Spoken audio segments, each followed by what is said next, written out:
Bonjour, chers frères et sœurs en Christ, et bienvenue en ce jour béni où nous nous rassemblons non seulement par la présence physique, mais surtout par l'unité de l'Esprit Saint qui nous lie les uns aux autres et à notre Seigneur Jésus-Christ. Que la paix du Christ, cette paix qui dépasse toute intelligence, repose sur chacun de vos cœurs aujourd'hui. Aujourd'hui, nous allons plonger ensemble dans un passage qui a résonné à travers les siècles comme un fondement de la vie chrétienne, une déclaration révolutionnaire de la manière dont le royaume de Dieu se manifeste dans le cœur de ceux qui le suivent. Nous lisons ensemble le début du célèbre Sermon sur la montagne, tiré de l'Évangile selon Matthieu, chapitre 5, versets 1 à 12. Ce texte, souvent appelé les Béatitudes, n'est pas simplement une liste de conseils moraux ou une philosophie spirituelle abstraite. Non, c'est une proclamation prophétique, une révélation divine de ce à quoi ressemble la vie transformée par la grâce, une invitation à vivre dans l'humilité, la douceur, la justice et la miséricorde, des qualités que le monde méprise souvent, mais que le ciel honore éternellement. Alors que Jésus monte sur la colline, suivi par une foule immense venue de partout, de Galilée, de Jérusalem, de la Décapole, même au-delà du Jourdain, il ne s'adresse pas seulement à ses disciples immédiats, mais à tous ceux qui ont soif de vérité, de guérison, de sens. Et c'est là, dans ce cadre simple, loin des palais et des tribunaux, que le Fils de Dieu ouvre la bouche pour déclarer ce qui constitue la véritable félicité, la véritable bénédiction. Ce n'est pas dans la richesse, la puissance ou la gloire humaine, mais dans la pauvreté d'esprit, dans les larmes, dans la persécution pour la justice. Préparons donc nos cœurs à écouter non seulement avec nos oreilles, mais avec nos âmes. Car ce que Jésus va dire aujourd'hui ne cherche pas à nous informer, mais à nous transformer. Il ne nous donne pas une nouvelle loi à accomplir, mais une nouvelle identité à revêtir. Restons silencieux un instant, laissons l'Esprit Saint nous préparer à recevoir cette parole vivante, tranchante, capable de pénétrer jusqu'au plus profond de notre être. Car aujourd'hui, Jésus ne nous parle pas seulement de ce que nous devrions faire, il nous révèle qui nous sommes appelés à devenir. Imaginez la scène, les collines de Galilée baignées d'une lumière douce, l'air frais du matin mêlé à la poussière des chemins, et une foule immense rassemblée, silencieuse, suspendue à chaque parole de cet homme qui marche parmi eux avec une autorité qu'aucun rabbin n'a jamais eue. Jésus, après avoir enseigné dans les synagogues, guéri les malades, chassé les démons et attiré des multitudes par la puissance de sa présence, monte maintenant sur une colline, non pas pour s'éloigner, mais pour mieux voir et être vu, pour élever sa voix au-dessus du bruit du monde et proclamer les fondements du royaume des cieux. Il s'assoit, comme le faisaient les maîtres de la loi, mais ce qu'il va dire ne ressemble à rien de ce que ses auditeurs ont jamais entendu. Il ne commence pas par des commandements sévères, ni par des menaces, ni même par des promesses de victoire militaire ou de prospérité terrestre. Non. Il commence par bénir. Il regarde ceux qui sont brisés, ceux qui pleurent, ceux qu'on méprise, ceux qui sont persécutés, et il leur dit, « Heureux êtes-vous ». Il dit d'abord, « Heureux les pauvres en esprit, car le royaume des cieux est à eux ». Pas les pauvres en argent seulement, mais ceux qui savent, au plus profond d'eux-mêmes, qu'ils n'ont rien à offrir à Dieu, ni mérite, ni vertu, ni sagesse propre. Ceux qui se tiennent devant Dieu les mains vides, conscients de leur entière dépendance. Ceux-là, dit Jésus, possèdent déjà le royaume. Puis il continue, heureux ceux qui pleurent, car ils seront consolés. Il ne parle pas seulement des larmes versées à la mort d'un être cher, mais aussi de celles qui coulent en silence devant l'injustice, la trahison, la solitude, ou le poids du péché. Jésus ne méprise pas la douleur, il la sanctifie. Il promet que Dieu lui-même essuiera ses larmes, non pas en les ignorant, mais en les recueillant comme des perles précieuses. Ensuite, heureux les débonnaires, car ils hériteront la terre. Le monde admire les ambitieux, les conquérants, les dominateurs. Mais Jésus élève ceux qui sont doux, humbles, qui ne cherchent pas à imposer leur volonté par la force, mais qui confient leur cause à Dieu. Leur héritage n'est pas une parcelle de ce monde éphémère, mais une terre renouvelée, sainte, éternelle. Puis, heureux ceux qui ont faim et soif de la justice, car ils seront rassasiés. Ce n'est pas une justice humaine, approximative et souvent corrompue, qu'ils désirent, mais la justice divine, celle qui rétablit tout ce qui est brisé, qui rend à chacun sa dignité, qui réconcilie l'homme avec Dieu. Et Jésus promet qu'ils seront comblés, non pas par des lois, mais par sa propre présence. Il poursuit, heureux les miséricordieux, car ils obtiendront miséricorde. Ceux qui pardonnent, qui relèvent, qui voient au-delà des fautes, qui donnent une seconde chance, eux-mêmes recevront la miséricorde infinie de Dieu, non parce qu'ils la méritent, mais parce qu'ils en sont devenus les canaux. Heureux ceux qui ont le cœur pur, car ils verront Dieu. Pas ceux qui accomplissent des rituels parfaits, mais ceux dont le cœur est sans hypocrisie, sans double intention, entièrement tourné vers lui. Leur récompense ? la vision de Dieu lui-même non dans une image lointaine, mais dans une rencontre intime, personnelle, éternelle. Heureux les artisans de paix, car ils seront appelés fils de Dieu.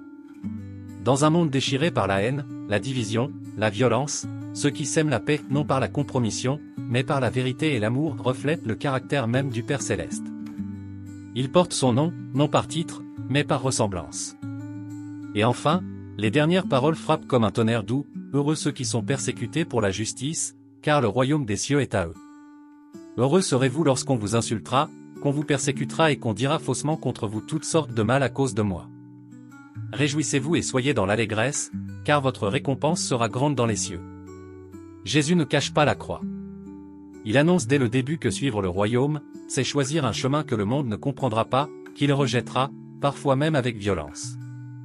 Mais dans cette persécution même, il y a une béatitude, une joie profonde, inébranlable, ancrée dans la certitude que notre citoyenneté est là-haut. Ainsi, dans ces 12 versets, Jésus renverse toutes les valeurs du monde. Il ne glorifie pas le succès, mais la vulnérabilité. Il ne célèbre pas la force, mais la douceur. Il ne promet pas l'aisance, mais la présence éternelle de Dieu. Et il appelle cela, le bonheur véritable. Ce que Jésus proclame ici n'est pas une simple éthique morale, ni une série de conseils pour bien vivre. Ce qu'il révèle, c'est la constitution même du royaume de Dieu, une réalité spirituelle qui commence dans le cœur de l'homme avant de se manifester dans le monde. Chaque béatitude n'est pas une condition à remplir pour mériter la bénédiction, mais une description de ce que devient celui qui est déjà touché par la grâce. Ce ne sont pas des commandements du type « Sois pauvre en esprit, et alors tu seras béni », mais des affirmations prophétiques « Tu es pauvre en esprit. Alors sache que le royaume t'appartient déjà. » Regardons de plus près le cœur de ces paroles.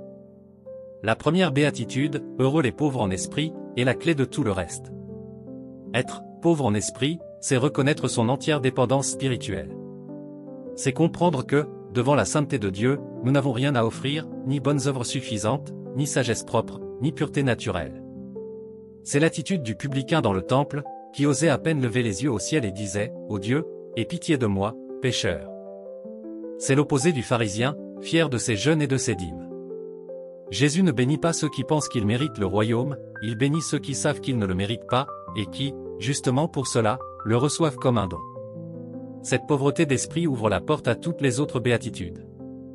Celui qui sait qu'il est spirituellement ne craint plus de pleurer, il pleure sur son péché, sur la souffrance du monde, sur l'éloignement de Dieu dans les cœurs. Et Jésus lui promet la consolation divine, non pas une consolation superficielle, mais celle qui vient de la présence même de Dieu, qui essuiera toute larme de leurs yeux.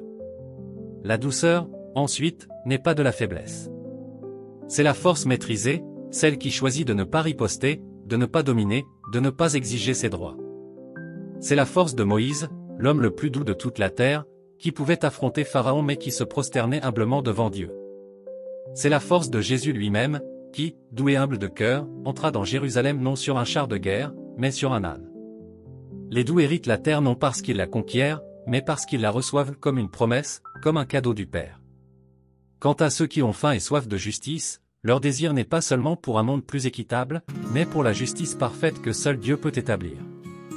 Ils ne se contentent pas des demi-vérités du monde, ils aspirent à la sainteté, à la rectitude, à la vérité absolue. Et Jésus leur dit, « Vous serez rassasiés. » Pas demain, pas dans une autre vie seulement, mais dès maintenant, car en lui, la justice de Dieu est révélée, accessible, vivante. La miséricorde, quant à elle, est le reflet de la nature divine. Dieu est riche en miséricorde, et ceux qui en reçoivent deviennent eux-mêmes miséricordieux. Ce n'est pas un sentiment passager, mais un choix délibéré de pardonner, de relever, de ne pas juger. Et Jésus assure que ceux qui donnent la miséricorde la recevront non pas comme une récompense méritée, mais comme une confirmation de leur filiation divine. Le cœur pur, ensuite, n'est pas un cœur sans péché, mais un cœur sans duplicité. C'est un cœur qui veut une seule chose, voir Dieu, le connaître, l'aimer. Il n'y a pas de partage, pas de compromis avec l'idolâtrie du monde. Et c'est à ces cœurs-là que Dieu se révèle, non dans l'éclat du tonnerre, mais dans le silence de l'intimité. Les artisans de paix, enfin, ne sont pas ceux qui évitent les conflits à tout prix, mais ceux qui, au cœur même du conflit, sèment la réconciliation. Ils ne cherchent pas la paix du silence, mais la paix de la vérité. Et parce qu'ils imitent le Père qui a envoyé son Fils pour réconcilier le monde avec lui, ils sont appelés « Fils de Dieu ». Ce titre n'est pas symbolique, il est ontologique. Ils deviennent ce qu'ils reflètent. Et la dernière béatitude, celle sur la persécution, est la pierre angulaire. Elle relie toutes les autres à la croix. Car vivre selon ses valeurs, c'est entrer en conflit avec un monde qui glorifie l'orgueil, la richesse, la vengeance, l'hypocrisie. Ceux qui choisissent la pauvreté d'esprit seront traités de naïfs. Ceux qui pleurent seront jugés faibles. Ceux qui sont doux seront écrasés. Mais Jésus dit, réjouissez-vous. Pourquoi? Parce que votre récompense n'est pas ici. Elle est dans les cieux. Et surtout, parce que vous êtes en bonne compagnie, c'est ainsi qu'on a persécuté les prophètes qui ont été avant vous. Alors, que signifie tout cela pour nous aujourd'hui? Dans un monde qui court après le succès, la reconnaissance, la sécurité financière, l'image parfaite, les likes, les abonnés, les applaudissements, que fait-on de ces paroles de Jésus qui bénissent les pauvres, les pleurants, les doux, les persécutés? Sommes-nous prêts à croire que le vrai bonheur ne se trouve pas dans ce que le monde admire, mais dans ce qu'il méprise? La première vérité à laquelle nous devons nous confronter, c'est que le royaume de Dieu fonctionne à l'envers. Ce que le monde appelle faiblesse, Dieu l'appelle force. Ce que le monde appelle échec, Dieu l'appelle semence. Ce que le monde appelle folie, Dieu l'appelle sagesse. Les béatitudes ne sont pas un programme de développement personnel pour devenir plus aimable ou plus efficace. Ce sont une révélation radicale de la nature même de Dieu et de la manière dont il construit son royaume, non par le pouvoir, mais par l'humilité, non par la domination, mais par le service, non par l'éclat, mais par la croix. Appliquons cela concrètement. Être pauvre en esprit, aujourd'hui, c'est cesser de penser que notre valeur dépend de nos accomplissements, de notre intelligence, de notre apparence, de notre compte en banque ou de notre influence. C'est oser dire, Seigneur, sans toi, je ne suis rien. C'est cesser de comparer, de rivaliser, de prouver. C'est accepter que notre identité ne repose pas sur ce que nous faisons, mais sur ce que Christ a fait pour nous.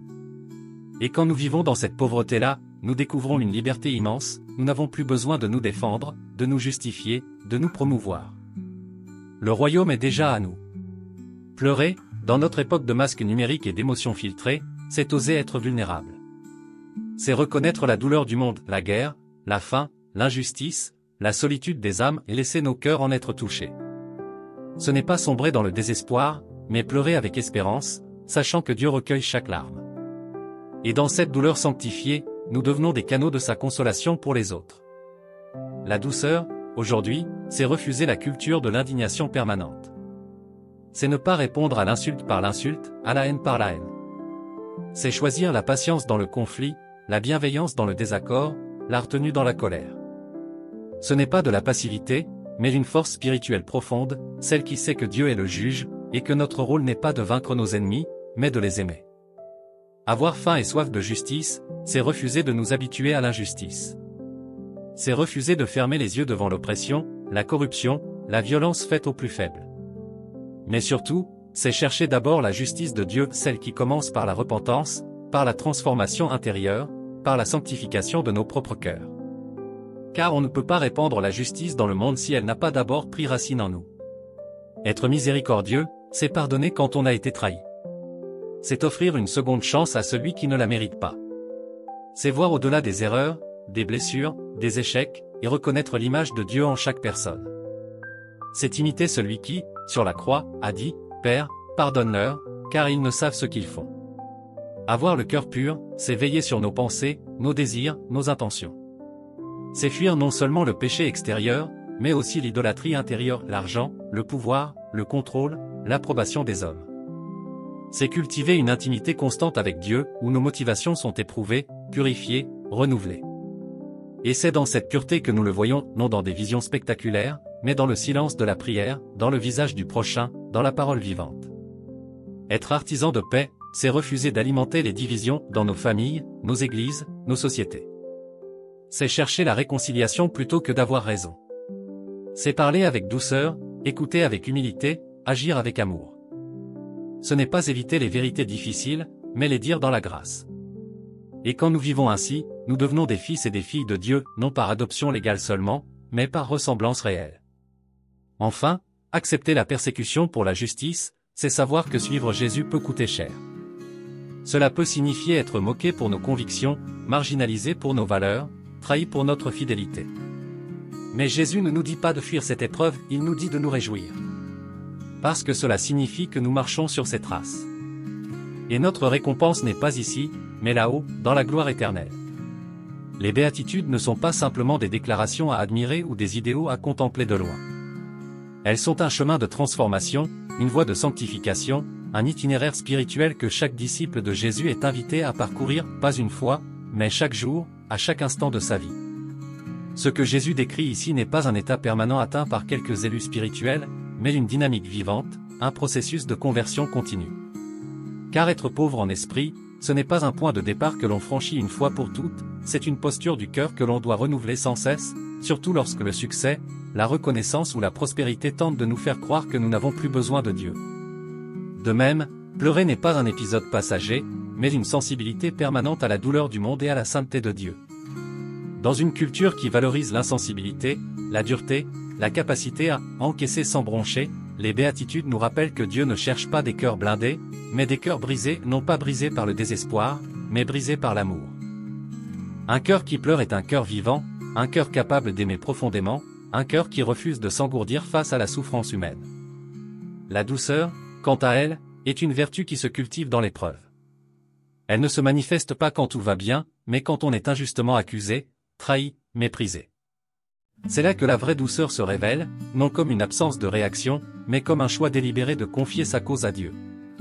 C'est ce que Jésus a fait lorsqu'il fut insulté et ne rendit pas l'insulte, lorsqu'il souffrit et ne proféra pas de menaces, mais remit son sort entre les mains du Père juste. Cette douceur n'est pas naturelle, elle est surnaturelle. Elle naît de la communion intime avec celui qui est doux et humble de cœur. Quant à la faim et à la soif de justice, elles ne peuvent exister sans une relation vivante avec Dieu. Car seul celui qui connaît la justice divine peut en avoir véritablement soif.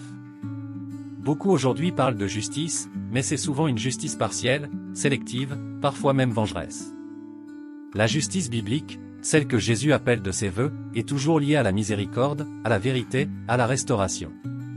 Elle ne cherche pas à punir, mais à guérir. Et cette justice-là ne peut être désirée que par un cœur qui a goûté à la grâce. La miséricorde, elle aussi, est un don qui se reçoit avant de se donner. On ne peut pas être miséricordieux si l'on n'a pas d'abord été touché par la miséricorde de Dieu. C'est pourquoi Jésus ne dit pas « Soyez miséricordieux afin d'obtenir miséricorde », mais « Heureux les miséricordieux, car ils obtiendront miséricorde ». Il part du constat que celui qui donne la miséricorde en a déjà reçu. Il vit dans un flux divin, il reçoit, il donne, il reçoit davantage. C'est une dynamique de grâce, non de mérite. Le cœur pur, ensuite, est le fruit d'une discipline spirituelle constante. Il ne suffit pas de vouloir être pur, il faut veiller, prier, fuir les occasions de chute, méditer la parole, rechercher la présence de Dieu. La pureté du cœur n'est pas l'absence de tentation, mais la victoire sur la tentation par la puissance du Saint-Esprit.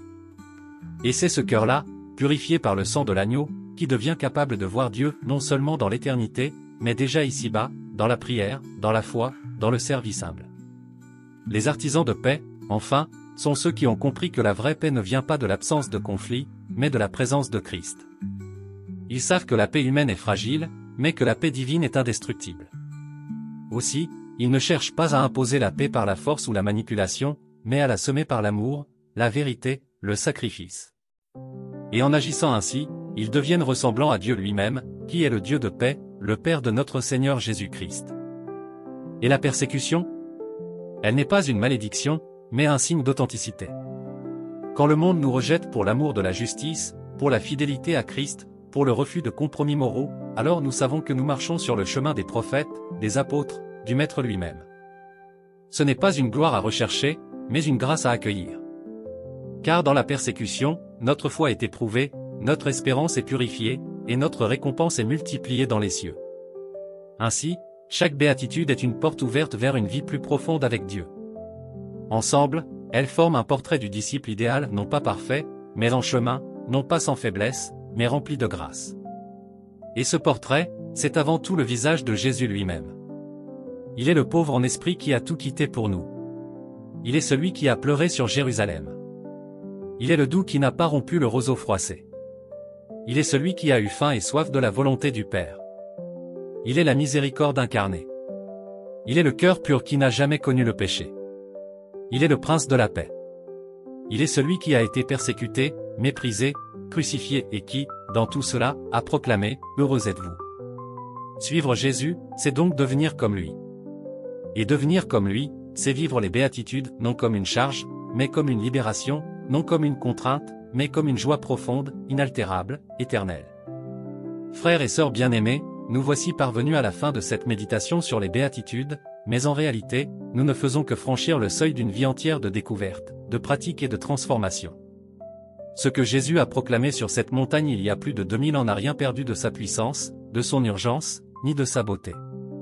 Au contraire, dans un monde de plus en plus bruyant, superficiel, divisé et désespéré, ces paroles résonnent comme une eau fraîche dans un désert aride, comme une lumière dans les ténèbres les plus denses. Ne partez pas en pensant que les béatitudes sont une simple leçon morale ou une philosophie spirituelle parmi d'autres. Elles sont la carte du royaume. Elles tracent le chemin non seulement vers le ciel, mais vers une manière de vivre ici et maintenant qui porte déjà en elle les couleurs de l'éternité. Elles ne nous disent pas comment gagner le royaume, car il nous est donné par grâce, mais elles nous révèlent à quoi ressemble celui qui en est déjà citoyen. Peut-être que, ce matin, vous vous sentez pauvre non pas en esprit seulement, mais aussi en espérance, en force, en direction. Sachez ceci, le royaume est à vous. Peut-être que vous pleurez en silence, portant des fardeaux que personne ne voit. Entendez cette promesse, vous serez consolés non pas par des paroles vides, mais par la présence même de celui qui tient toutes choses entre ses mains. Peut-être que vous avez choisi la douceur dans un monde qui exige la dureté, et que vous vous sentez écrasé.